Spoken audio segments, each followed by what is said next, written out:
the slide is this hand, this hand has to do some dampening. Basically, what we do is we'll let these fingers, whatever finger you're using the bottleneck on, it doesn't matter. We let the fingers behind the bottleneck just rest in the strings, so we're not getting without any dampening, get a lot of extra noise.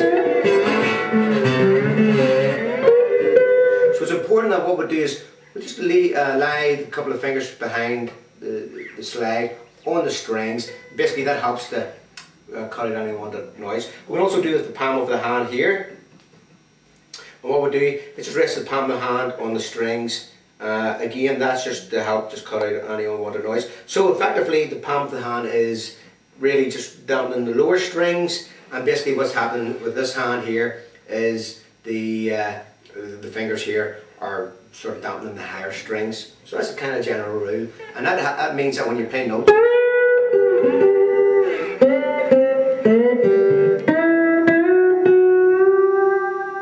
we don't get any unwanted string noise. Okay, so that's very important as well. So let's have a look at just playing some little pieces, some little ideas. What's nice is basically even just practicing a scale. Say we'll do it, because we're in the key of G, we'll just do a G scale. And so we'll run this along the third string, which is a G. So we're going to do what's called a pentatonic major. It's going to be G note, A, B, D, E, G. So there are some sort of sweet notes which we can now add to our playing.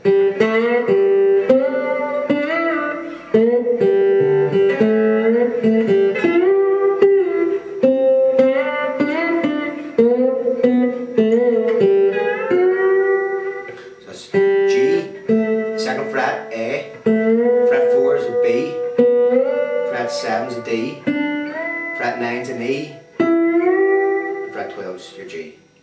And obviously you can plot that out, you know, across the whole fretboard. But that gives you a nice selection of sweet sound notes.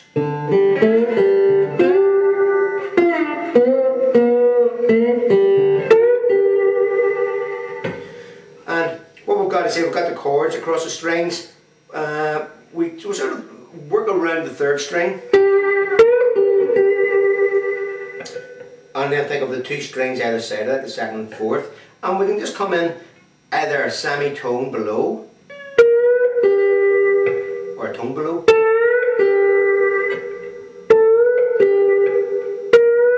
So either a semitone below, I'm on the second string, and then just playing and finishing off on the third string, or a tone below.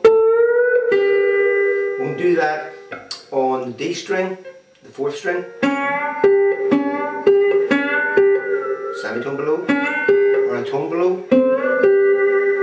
We can also do it on the third string. So that gives us a lot of options, gives us, you know, loads and loads of combinations that we can apply.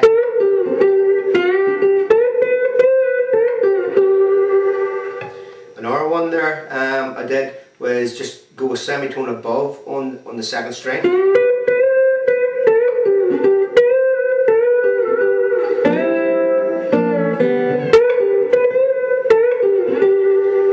And again, we can apply that same information to our C chord.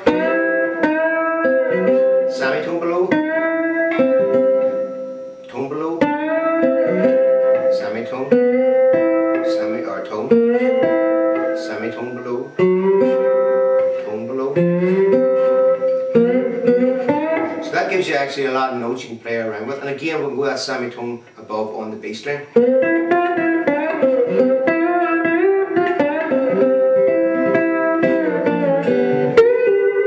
Again over the D chord, same thing applies. And again, what I'm doing is just throwing in little lines from that G pentatonic major scale on the third string.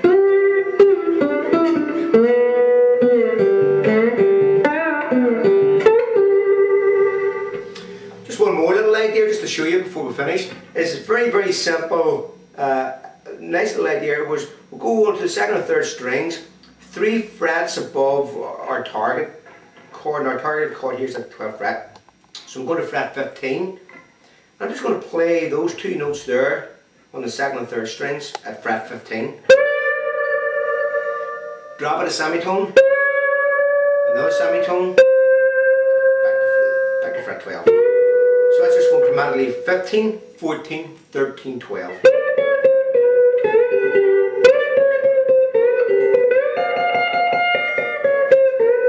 And I can do that down a notch, but we can actually just do it down at the nut here. You just do that. So we can bounce around.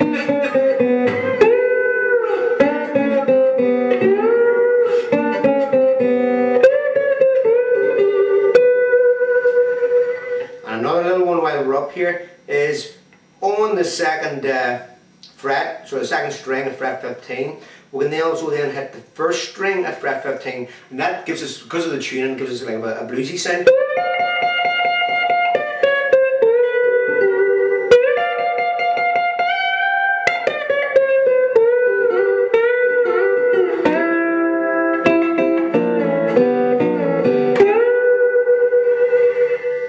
So that's a nice little sound.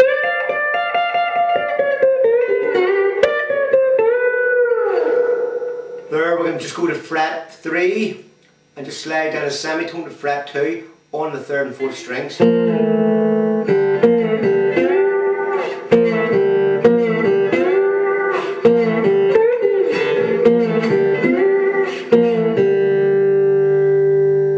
So hopefully that's given you a few ideas using the Bottleneck, playing the vintage Dobro today, and you know, hopefully that'll just really inspire you and get you playing using some of those nice wee techniques on your own playing.